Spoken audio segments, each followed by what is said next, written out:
ஜன்ம விநாசாய தேக சுத்திகராய்ச்ச திகம்பர தயாமூர்த்தே தத்தாத்ரேய நமோஸ்துதே. அன்பான யூடியூப் நேயர்களுக்கு என்னுடைய அன்பு கலந்த பணிவான வணக்கத்தை தெரிவித்துக் கொள்கிறேன். ஆகஸ்ட் மாதத்தினுடைய பலன்கள் நம்ம பார்க்கும்போது முதல்ல கிரகங்களுடைய நிலைகள் எவ்வாறு இருக்கிறது என்று நாம் சற்று அலசுவோம். அதாவது கும்பத்துல ராகு பகவான் இருக்கிறாரு, அவருக்கு 180 டிகிரியில அப்படியே சிம்மத்துல கேத்து இருக்கிறார். கேத்து பகவான் ராகு பகவான் குரு பகவானுடைய நட்சத்திரம் ஆகிய போராட்டத்தில் இருக்கிறாரு. கேத்து பகவான் பூரத்துல இருக்காரு. சனி பகவான் தன்னுடைய சொந்த நட்சத்திரமாகிய உத்திராட்டாதில மீனராசில இருந்திருக்கிறாரு, வக்கரத்தில் இருந்திருக்கிறார். தேவகுருவாகிய சுக்கிர பகவான் ரிஷபத்தில் இருந்த சுக்கிர பகவான் 26ஆம் தேதி மிதுனத்துக்கு செல்கிறார். அங்கே ஏற்கனவே தேவகுருவாகிய ப்ரஹஸ்பதி அமர்ந்திருக்கிறார். அந்த குரு பகவானோட இந்த குரு பகவான் இணைகிறார். 2 பகை கிரகங்கள் மிதுனத்தில் அமர்ந்திருக்கிறது, 2 குருமார்கள். சூரியன் புதன் ஒரு அற்புதமான காம்பினேஷன்ல கடகத்தில் இருக்கிறது. சூரிய பகவான் கடகத்தில் இருக்கிறதுனால ஆடி மாதமாக சொல்லப்படுகிறது. 16ஆம் தேதி அவர் சிம்மத்துக்கு செல்லும் போது ஆவணி மாதம் வரும். ஆக சூரிய பகவான் புதனோட இணையும் போது புதாதித்ய யோகத்தில் இருக்கிறார். புதன் வக்கரத்தில் இருக்கிறதுனால அஸ்தமன தோஷத்தில் இருக்கிறதுனால புதாதித்ய யோகம் ஏற்படுகிறது. தொடர்ந்து நமக்கு தொந்தரவு கொடுத்துட்டு இருந்த கேத்து, அதாவது செவ்வாய் பகவான், செவ்வாய் கேத்து காம்பினேஷன் பார்த்து நாம் ஏற்கனவே பேசியிருக்கிறோம். நிறைய போர்கள் யுத்தங்கள் சம்பந்தம் இல்லாத, ஏன்னா செவ்வாய் ஒரு நெருப்பு கிரகம், கேத்தோட இணையும் போது அது இன்னும் அந்த ஒரு கிரகத்தை தூண்டிவிடும்.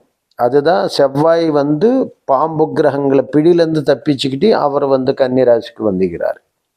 ஸோ செவ்வாயில் கேத்து இருக்கிறார். கேத்து சிம்மத்தில் இருக்கிறது.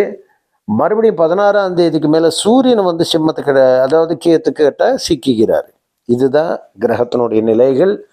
இந்த கிரகங்கள் இருக்கும்போது இந்த ஒரு சூழல்ல, இந்த ஒரு கிரக சுழற்சியில மனிதனுடைய வாழ்க்கை ஒவ்வொரு ராசிக்கு 12 ராசிகளுக்கு இப்படி வளர்ச்சி கொடுக்கும் என்றதுதான் பொதுவாக நம்ம பார்க்கும்போது 3 பிரதான கிரகங்கள், ஆண்டு கிரகங்களாகிய ராகு கேத்துகள் சிம்மத்திலையும் கும்பத்தில் இருக்கிறது. மீனத்தில் சனி பகவான் இருக்கிறார். குரு பகவான் மிதனத்தில் இருக்கிறார்.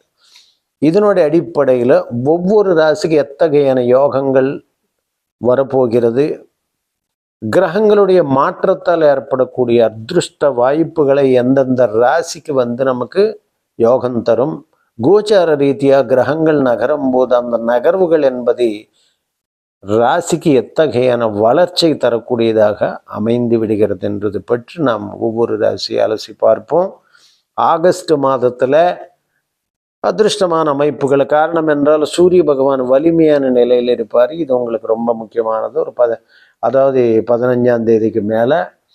ஸோ சூரியன் சிம்மத்தில் சூரியன் பலமாக இருக்கும்போது எல்லா வகையான வலிமை, ஏன்னா சூரிய பகவான் ஒரு பிரதான ஒரு நவகிரகங்கள்லேயே தலைமை தாங்கக்கூடிய ஒரு கிரகம் அல்லவா. அதனால தான் சூரிய பகவான் சிம்மத்துக்கு வர்றது என்பது மிக சிறப்பு. அது 16ஆம் தேதி வரை.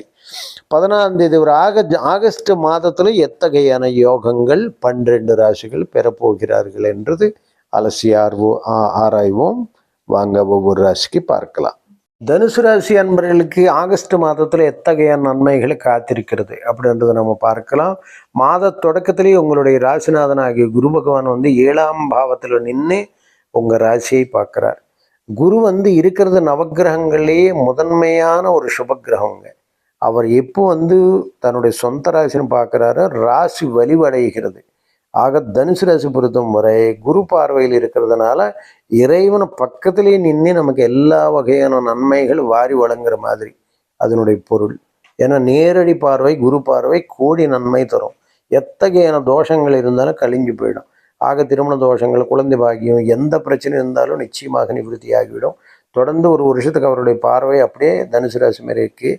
இந்த மாத காலகட்டத்தில் என்னன்னா இன்னொரு சிறப்பு என்னன்னா சுக்கிரனும் பார்த்துட்டு இருக்கிறான். சுக்கிரனும் பார்க்குறா இந்த மாதத்தில். சுக்கிரனும் பார்க்குற, தேவகுரு அசுரகுரு பார்க்கறதுனால தான் 2 பகை கிரகங்கள் இல்லைங்களா. அதனால தான் ராசினு பார்க்கறதுனால தான் ஒரு போராட்டமான வாழ்க்கையாக மாறிவிடாதா அப்படின்னு சொல்லி டவுட் வராது. காரணம் என்றால் உங்களுக்கு 6 போய் நமக்கு 7ஆம் வீட்டில் உட்கார்ந்துருக்கிறார். ஸோ கேந்திரத்தில் வலிமை அடைகிறார் இல்லையா. உங்கள் ராசிக்கு அவரை பாவக்கிரகம். ஸோ ஆகாது. ஸோ அவர் மேலிஃபிக் பிளானட் போய் 7ஆம் வீட்டில் இருக்கிறதுனால நன்மையே செய்யும், அதெல்லாம் பயந்துக்க வேண்டிய அவசியம் இல்லை. 2, 3 கூடிய சனி பகவான் 4ஆம் வீட்டில் உட்கார்ந்துருக்கிறார், ரொம்ப நல்லது. பூர்வ புண்ணியாதிபதி செவ்வாயின் வந்து 10ஆம் வீட்டில் தொழில் ஸ்தானத்தில் உட்கார்ந்துருக்கிறார். தனுசு ராசினர்களுக்கு மிகுந்த நன்மை. பர்டிகுலர்லி செவ்வாய் சார்ந்த தொழிலில் உள்ளவர்களுக்கு, புதன் சார்ந்த தொழிலில் உள்ளவங்களுக்கு மிகுந்த நன்மைகள் நிச்சயமாக அள்ளித்தரும். காரணம் என்றால் செவ்வாய் சனி பார்க்கறதுனால இந்த தடைகள் ஏற்படுமான, தடைகள் ஏற்பட்டாலும் வெற்றி என்பது உறுதி தான். பூர்வ புண்ணியாதிபதி. பாக்கியாதிபதி சூரியன் அஷ்டமத்தில் மறைஞ்சிருக்கார். அஷ்டமத்தில் மறைஞ்சாலும் 16ஆம் தேதிக்கு மேலே வந்து ஆவணி மாதத்தில் அவர் வந்து பாக்கியத்துக்கு வருகிறார். எவ்வளோ அதிர்ஷ்டம் பாருங்கள்.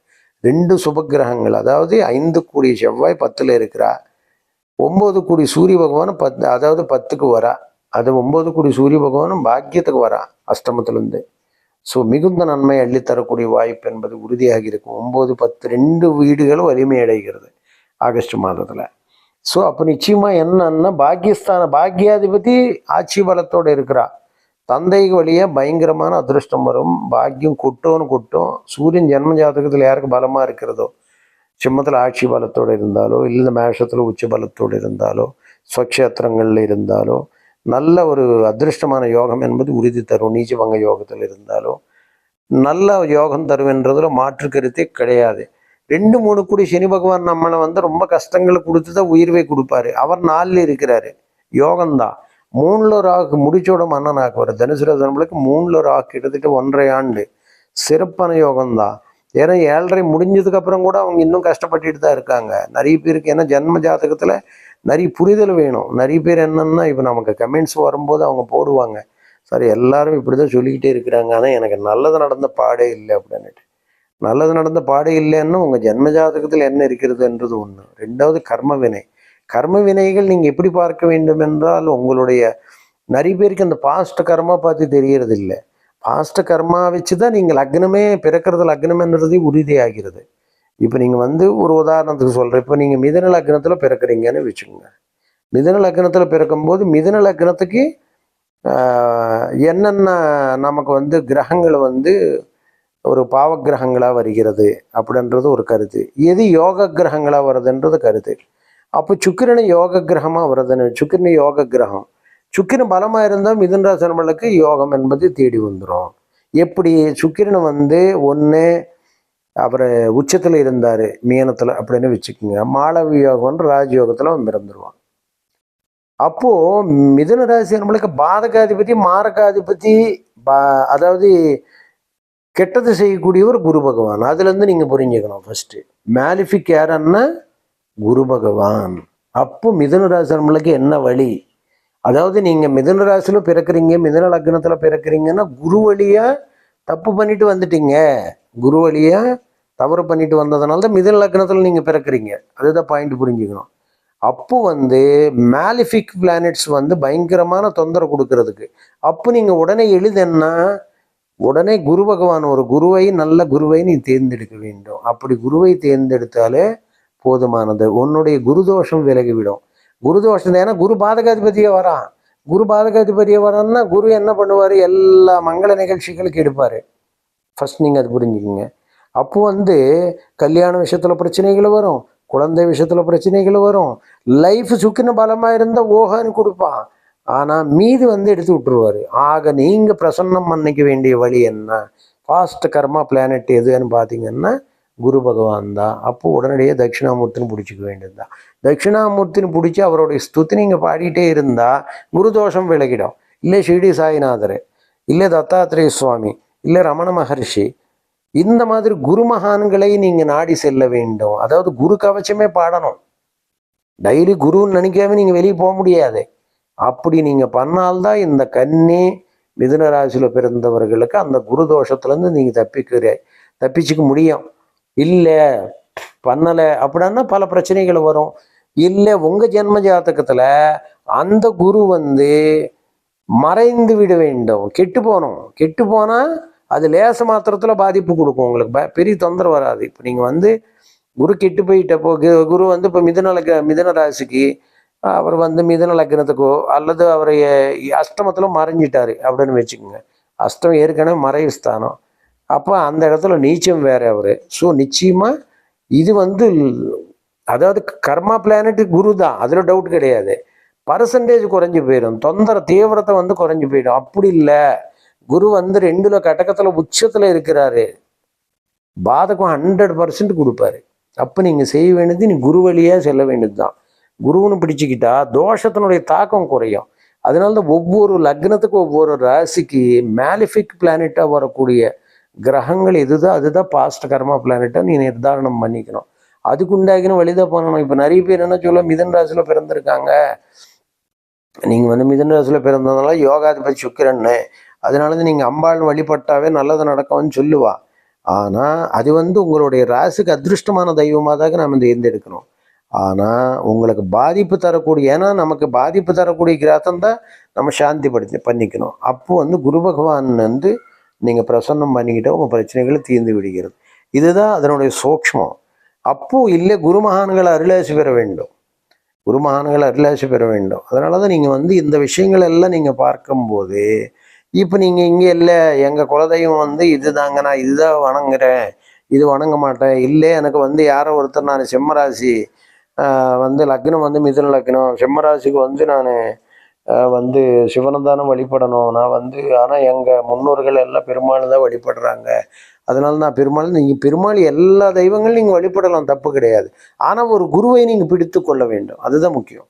ஒரு குருவை தட்சிணாமூர்த்தியை நீங்கள் பிடிச்சிக்கிட்டாவே, ஷிடி சாய்நாதனை பிடிச்சிக்கிட்டாவே உங்களுக்கு ப்ராப்ளம்ஸும் படிப்படியே குறைஞ்சு, அதாவது தலைக்கு வந்து தலைப்பாகையோடு போயிடும். இல்லை முழுமையான பிரச்சனைகளை கொண்டு போய் பணம் குரு வந்து பண விஷயத்தில் பிரச்சனைகள் உருவாக்கிடுவார், பிள்ளைகள் விஷயத்தில் உருவாக்கிடுவார், கல்யாண விஷயத்தில் உருவாக்கிடுவார், பணம் கொடுத்தா பகையவனாக ஆயிடுவான், எதிரி ஆயிடுவான், எல்லா பிரச்சனைகளும் ஒன்று மேலே ஒன்று கொண்டு கொடுத்துக்கிட்டே இருப்பார். அவரை குறைக்கணும் என்றால், இப்போ நீங்கள் ஒரு உதாரணம் சொல்கிறேன், இப்போ நீங்கள் ஃபீவர் இருக்குது 98.4 காமன் டெம்பரேச்சரு மனிதனுக்கு இயல்பான நிலை. இப்போ இது 101 வந்துச்சு, ஃபீவர் இருக்குது. இப்போ ஃபீவர் இருக்கும்போது 101 வந்து நான் வந்து பேராசிட்டமால் போட்டுக்கிறேன், அது போதும், இல்லை சுடு தண்ணி குடித்தா சரியாக போயிடும் அப்படி நீங்கள் நினச்சிங்கன்னா தப்பு. அப்போது அந்த தோஷத்துக்கு அந்த ஒரு டிகிரி ஆஃப் டெம்பரேச்சருக்கு வந்து பவர்ஃபுல் ஆன்டிபயோட்டிக் கொடுத்தே ஆகணும். ஸோ அப்போ ஆன்டிபயோட்டிக் கொடுத்தா தான் நீங்கள் சரியாகும், அது நான் இயல்பான நிலை கொண்டு வரும். அது போலவே சரி, இது உடல்னால தான் உடனே மாத்திரை போட்டு வாங்கி போட்டுடுறோம். ஜாதகத்துக்கு காய்ச்சல் வந்துச்சு, ஜாதகத்துக்கு காய்ச்சல் வந்தால் நீங்கள் என்ன பண்ணுவீங்க? ஜாதகத்துக்கு காய்ச்சல் வந்தால் உங்களை சிக்கலில் மாட்டி விட்டுருவோம், அது பார்க்கணும். இது நிறைய பேர் சொல்லுவாங்க, சார் தசாபுக்திகளை யோகமாக இருந்தால் சூப்பர். தசாபுக்திகளை யோகமாக இருந்தாலும் மெயின் வந்து தோஷம் வந்து உட்காந்துக்குது இல்லையா? அதுக்கு தான் 3 வகையான கர்ம வினைகளை சொல்லியிருக்கிறா. பிராரப்த வினை, சஞ்சித வினை, ஆகாமி கர்மம். இந்த 3 கர்மங்களும் மனிதனுக்கு வருது. வினை என்றால் அனுப்பியாக வேண்டும், அனுப்பித்து ஆகணும்னா ஆல்ரெடி அது அம்புலேருந்து, அதாவது அம்புலேருந்து எய்தப்பட்ட ஒரு வில்லு போல அது ஸ்டார்ட் ஆயிடுச்சு, already it has been started. அப்போது அது எதுவும் பண்ண முடியாது, பிராரப்தம் அனுப்பிச்சு ஆகணும். அதுக்காக பிறவெடுத்துட்டேன். அதுக்கப்புறம் நான் என்ன சொல்கிறேன், இது குறைக்கிறதுக்கும் வழி இருக்குது, இது குறைக்கிறதுக்கும் தெய்வதனம் பண்ணுவோம். 2வது வந்து சஞ்சித கர்மம், அது நம்ம ஈஸியாக குறைச்சிக்கலாம். சஞ்சித கர்மம்னா பையிலேருந்து எடுத்துகிட்டு வந்தது பேகேஜ், என்ன பேக் எடுத்துகிட்டு வந்தேன், எந்த அளவுக்கு இருக்குது, எத்தனை கிலோ இருக்குது, 10 கிலோ இருக்குது பேக்கில் பாவம் போது அது குறைக்கிறதுக்கு உண்டாக்கின வழி தான் குருன்னு பிடிச்சிக்கிட்டிங்கன்னா சஞ்சித கர்மம் 0 ஆகிடும். சஞ்சித கர்மம் 0 ஆயிடுச்சா, ஆகாமி கர்மம் வரப்போகிறது, ஃப்யூச்சரில் வரப்போகுது. நீங்கள் நல்ல விதமாக நற்காரியங்களை பண்ணிக்கிட்டே போனால் ஃப்யூச்சர் எதுவும் பண்ணாது. நாளைக்கு என்ன பண்ணுற மாதிரி திட்டமிடுதல் உங்கள்கிட்ட தானே இருக்குது. ஸோ கடந்தது நமக்கு முடிஞ்சு போச்சு, நேற்றுக்கு சாப்பிட்டாச்சு, அந்த சாப்பிட்டதை பார்த்து ஏன்டா இது சாப்பிட்டோன்னு நீங்கள் நினச்சிருந்தாலும் ஒன்றும் வரப்போகிறது இல்லை, செஞ்சுட்டிங்க already, it has been started already. So second வந்து நமக்கு சஞ்சித கர்மம்னா கூட எடுத்துகிட்டு வந்தது. இப்போ ஒருத்தர் காலையில் புறப்படும் போது ஒரு பேக் எடுத்துக்கிட்டு தான் போவார், வெறும் கையோட யாரும் போக மாட்டான். எது கையோட இப்போ அது பொருள் இருக்குதோ இல்லையோ ஒரு பைய எடுத்துகிட்டு போவார், எதோ நம்ம மார்க்கெட்டில் ஏதோ நல்ல காய்கறி வந்து எடுத்துகிட்டு வரலாம். அந்த மாதிரி மனிதன் தெரியாமல் எடுத்துகிட்டு வர்றது பேக் தான் சஞ்சித கர்மம்னு சொல்லுவான். சஞ்சித கர்மம்னா what you have been already along with you, நீங்கள் கொண்டு வந்தது, அது சஞ்சித கர்மம். அது நீ ஈஸியாக எரடிகேட் பண்ணலாம். ஃப்யூச்சர் ஆகாமி கர்மம், ஆகாமி கர்மம் ஃபியூச்சர். நீங்கள் எப்படி தப்பு செய்யலைன்னா அது வரவே வராது, அக்யூமுலேட் ஆகாது, ப்ராப்ளம் இல்லை. ஏற்கனவே அக்யூமுலேட் ஆனதுக்காக நீங்கள் பிறவை எடுத்துட்டீங்க. சஞ்சித கர்மம் நீங்கள் கழிக்கிறதுக்கு வழி தெரிஞ்சிச்சு. ஃபியூச்சர் கர்மங்கள் நீங்கள் தப்பு பண்ணலை. அதுக்கு தான் முன்னோர்கள் என்ன சொன்னாங்க, நல்லதே சொல்லு, நல்லதே செய், நல்லதே சிந்தனை பண்ணு அப்படின்னு சொன்னாங்க. இந்த 3 எதுக்கு சொன்னாங்கன்னா, ஃபியூச்சர் கர்மக்கு ஆகாமி கர்மெல்லாம் தப்பிச்சுக்கலாம். ஏன்னா இங்கேயும் ஓவர்லோடு பண்ணிக்கிட்டு ஏற்கனவே ஓவர்லோடு இருக்கு, மறுபடியும் இன்னொரு ஓவர்லோடுக்கு நீ ரெடி ஆகிட்டேன்னு வச்சுக்கோ, டோட்டல் லோடு வந்து உங்களுக்கு நசுக்கி விட்டுரும், ஒன்றும் இல்லாமல் இருக்கும். அப்போ மனித பிறவை கிடைக்கலாம், பிறவை கிடைக்காமல் போகலாம். ஆக பெற்றக்கிறது அது ஔவையார் சொல்றா. நீங்கள் உங்களுக்கு புரியல, ஔவையார் சொன்னது என்னன்னா, அரிது அரிது மானிடனாய் பிறத்தல் அரிது. அப்போ மானிடனாய் பிறத்தல் அரிதுன்னும் போது இப்போ மனிதன் இல்லாத மற்ற பிறவைகள்லையே மனிதனை மாட்டிக்கிட்டா. அதுதான் மாணிக்க வாசகரும் பூடாய் புழுவாயன்னு சொல்றார் இல்லையா. அதாவது மிருகமாய் பல, அதாவது அவருடைய அந்த மாணிக்க வாசிக்கிற சிவபுராணத்தில் சொல்லக்கூடியது எல்லாம் அத்தனை பிறவுகள் பிறந்து நான் இளைத்தேன் என்றார். அத்தனை பிறவுகள் பிறந்து நான் அனுபவிச்சுட்டேன், சோர்ந்து போயிட்டாரு. இத்தனை பிறவுகளை தாண்டிட்டு வந்துட்டான். அப்போ வந்து தேவராய், அசுரராய், முனிவராய் எல்லா ஸ்தாவர ஜங்கத்துக்குள்ள இவ்வளவு பிறந்து இளைத்தேன் என்றார் ஒரே வார்த்தையில. அப்போ இத்தனை பிறவைகள் இருக்கிறது, இத்தனை பிறவைகள் அனுபவிச்சுட்டு வந்ததுனால விலங்கு தன்மை அவர் உறுதியா சொல்றாரு பாருங்க. அதுதான் பசுத்தன்மைன்னு நாம் சொல்லிட்டு இருக்கோம். அந்த விலங்கு தன்மையால வந்து விடைப்பாக நான் கஷ்டப்பட்டுட்டு இருக்கேன் அப்படின்னு சொல்றாரு. அதனாலதான் இந்த ஒரு இது எதுக்குன்னா, மனிதனுக்கு இந்த மனித பிறவு கிடைக்கலன்னா வேற ஏதோ ஒரு பிறவைகளில் போயிடுவான். போனதுக்கப்புறம் அது அவனோட பாடு நம்ம பார்க்குறோம் இல்லையா. அந்த மாதிரி தான் நிறைய இப்போ நம்ம கண்ணு முன்னே பார்க்கக்கூடிய ஜீவராசிகள் பார்க்குறோம். அப்போ நிறைய சிரமங்களை பட்டுட்டு இருக்குது பாருங்க. அது எல்லா காரணம் வந்து அதுக்கு சம்பந்தம் இருந்து தான் நமக்கு எந்த ஜீவராசியும் உங்கள்கிட்ட சம்மந்தம் இல்லாத வராது. இப்போ ஒரு ரோட்டில் போகிறீங்க, ஒரு நாய் வந்து உங்ககிட்ட வந்து அப்படியே வாலாட்டிக்கிட்டு, எல்லாத்தையும் பார்த்தா வாலாட்டு தான் நீங்கள் நினைக்காதீங்க, உங்ககிட்ட வந்து வாலாட்டி போகமாட்டிக்குது, ரொம்ப நேரம் உட்காந்துக்கிட்டே இருக்குது. அதுக்கு என்ன இப்போ பாஸ்ட் கனெக்ஷன் இருக்குதுன்னு அர்த்தம். அப்போ நீங்கள் என்ன பண்ணுவீங்க, நல்லவராக இருந்தால் ஒரு பிஸ்கெட் வாங்கி போட்டுடுவீங்க, சாப்பிடுவோம், சந்தோஷம், உங்களை அப்படி பார்த்துட்டு போயிடும். ஏதோ தம்பி அக்கா தங்கி வச்சு பார்த்த மாதிரி பார்த்துட்டு போயிடும். ஆனால் அந்த பார்வைக்கு ஒரு அர்த்தம் இருக்குது, அது நிற்கிறதுக்கு ஒரு அர்த்தம் இருக்குது, அந்த இடத்துல இருக்கிறதுக்கு ஒரு அர்த்தம் இருக்குது. ஆக அதுக்கு தான் கடவுளை என்ன சொல்கிறாரு, நீங்கள் இந்த மாதிரி சொல்கிறதுக்காக தான் எல்லா ஜீவராசிகளும் இறைவனை பாரு, எல்லா ஜீவராசிகளும் ஆத்மா இருக்கிறது பாரு. அந்த ஆத்மா இப்போ எடுத்தது தேகம் மட்டும்தான், நாய் தேகம் எடுத்திருக்குதே ஒழிய உள்ள ஆத்மா எந்த மாதிரி ஆத்மா நமக்கு தெரியாது இல்லையா. மனித ஆத்மா கூட இருந்திருக்கலாம், மனித பிறவை கடிச்சிருந்து திடீர்னு அது டிரான்ஸ்ஃபர் ஆகிருக்கலாம், அது பாவங்கள் நிறைய பண்ணி டிரான்ஸ்ஃபர் ஆயிடுச்சு. அப்போது அது சொல்லுவோம் பாருங்க, நாய் மாதிரி படாத பாடுபடுறான்னு சொல்கிறோம் பாருங்க, நாடு மாதிரி படாத பாடுபடுறான்னும் போது so restless nature, it has been created by rest nature by the fast actions that you have to control. அதனால தான் எல்லா வகையிலும் எல்லா கர்மங்கள் நம்ம கையில் இருக்குது. இது நிறைய கர்ம சித்தாந்தம் பெரிய இதுன்னு நீங்கள் பயந்துக்கு தேவையில்லை. எல்லா கரைக்கிறதுக்கு வழி வந்து சாஸ்திரங்களை குறுக்கப்பட்டு இருக்கிறது. பரிகார முறைகளை மேற்கொண்டு எல்லா பிரச்சனைகளிலிருந்து வெளியே வந்து நல்ல சிறந்த முறையில் நீங்கள் வாழலாம் என்றதுக்கு உறுதியான சாஸ்திர வாக்கியங்களை கடைபிடிக்கலாம். ஆக விருச்சிகராசனவர்களுக்கு மிகுந்த ஒரு நன்மை தரக்கூடிய நிலை என்பது ஏற்படுகிறது. சர்வேஜனா சுகினோபவன் சுகி பவ.